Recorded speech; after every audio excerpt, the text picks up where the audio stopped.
When you think about a 3-1 comeback, I think we all think about the same thing.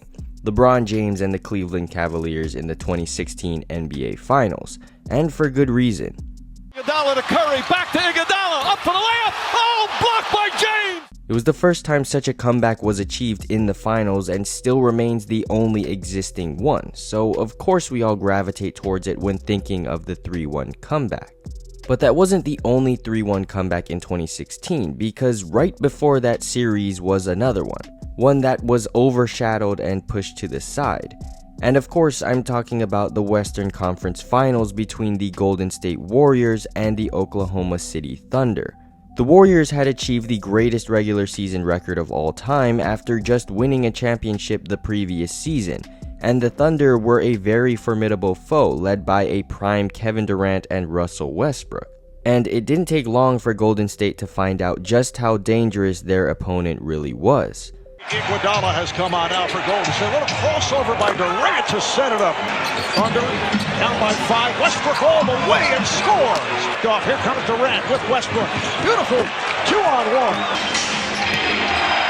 Durant over Livingston. The Thunder came out on top in Golden State to start the series off strong with a 1-0 lead and stealing home court advantage. But you can never overreact to just one game because, well, it's just one game. And as expected, the Warriors bounced right back. Who comes off that 1-for-6 shooting in the limit, scores! Curry eluding Ibaka and 3-on-1. Curry for 3, yes! Golden State actually looked like the greatest regular season team again, basically winning the game in 3 quarters, leaving essentially the entire 4th quarter as garbage time. And with such a dominant win, it seemed logical to think that the Warriors would begin to roll through games, but quite the opposite unfolded. From Scott Foster. For Durant. That's his second block shot. Durant for 3. By Durant. Westbrook.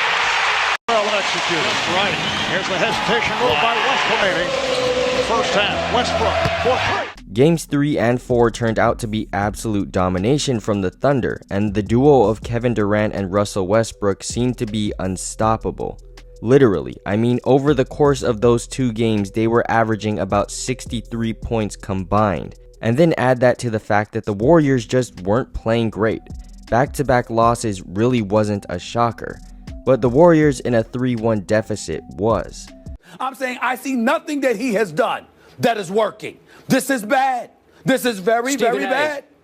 Not to overly defend Steve Kerr, but Steph Curry, the unanimous MVP and back-to-back MVP, was 0 for 5 last night on uncontested 3-point shots. But, as they say, this was just moments before disaster. By Green. Curry fires one up. Here comes Green, sets it up for Curry for 3. Momentum change just like that. Curry behind the back. Curry met by Westbrook. Here's Curry. Yes! With their lives on the line, Steph Curry and the Warriors walked into Game 5 with a new killer instinct. This time, the reigning MVP was the best player on the floor, despite Kevin Durant going for 40, the difference being efficiency. Earlier in the series, OKC's heavy hitters were scoring at a high rate and somewhat efficiently, but in Game 5, the efficiency aspect slowly dissipated. And even though it was still a 3-2 series, Russell Westbrook was about to cost his team a trip to the NBA Finals. Curry's shooting better, but he also came up with a big steal in the 4th. Do you think that he's underrated as a defender?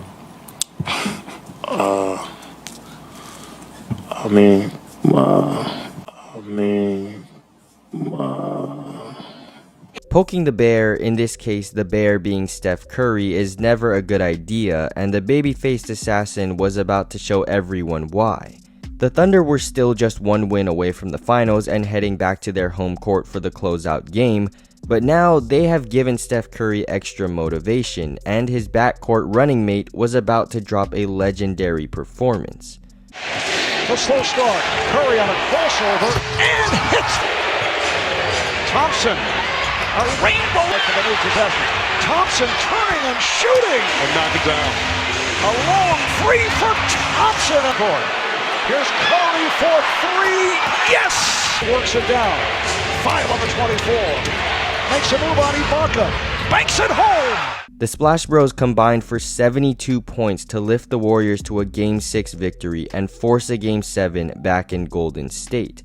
And at this point, the Thunder duo's efficiency had dropped drastically. Westbrook and Durant both shoot under 40% from the field and under 13% from 3.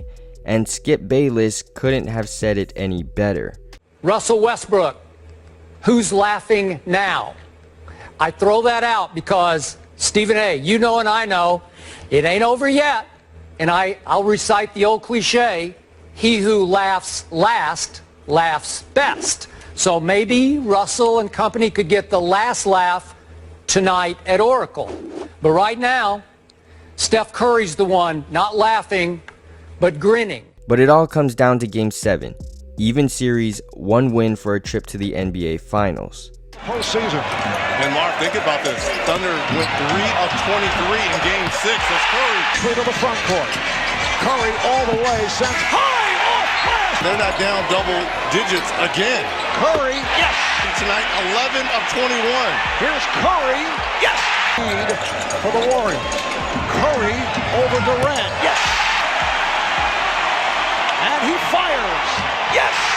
The Warriors outplayed the Thunder and completed the 3-1 comeback, and Russell Westbrook was nowhere to be found, scoring just 19 points on 33% from the field. And guess who was the best player on the floor? Wardell Stephen Curry. 36 points on 54, 58, 100 splits to send the Thunder on an early vacation. And the man who got laughed at for his defense was now the one laughing. Russell Westbrook, who's laughing now? And the Golden State Warriors achieved one of the most underrated comebacks in NBA history. But anyways guys, what's the most underrated comeback to you? Was this the one you had in mind, or was there another one that was better?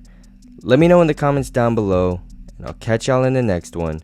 Peace. I know there's something